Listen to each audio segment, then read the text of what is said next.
সিরিয়ায় প্রায় ১৫ বছরের গৃহযুদ্ধের অবসান হয়েছে। ইসলামী বিদ্রোহী দল হায়াত তাহরির আল-শাম ক্ষমতায় এসেছে।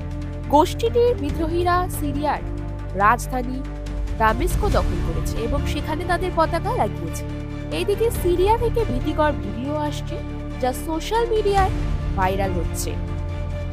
মসজিদে আল্লাহু আকবরের স্লোগান ওঠা আরেকটি বিজয় উদযাপনে যখন আল্লাহু আকবরের স্লোগান উঠছে, অন্যদিকে রাস্তায় আমের গণহত্যার ছবি বেরিয়ে আসছে, যা সিরিয়ার প্রধান শহরগুলো দখল করার পর হায়াত তাহরির আল-শাম এখন রাজধানী দামেস্ক দখল করেছে।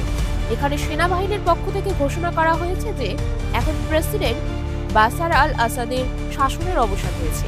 সিরিয়ার প্রেসিডেন্ট বাশার আল আসাদ তার পরিবার সহ রাজধানী দামেস্ক ছেড়ে পালিয়েছেন বলে খবর পাওয়া গেছে।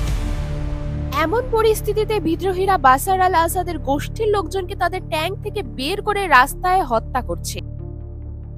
একটি ভিডিওতে দেখা যায় বিদ্রোহী গোষ্ঠীর লোকজন একটি ট্যাঙ্কারে উঠে সেখান থেকে একজনকে বের করে তার মুখে লাথি মেরেছে। রাজপথে প্রকাশ্য হত্যাকাণ্ডের পর বিজয় উদযাপনে সিরিয়ার মসজিদগুলোতে আল্লাহু আকবরের স্লোগান দেখা যায়।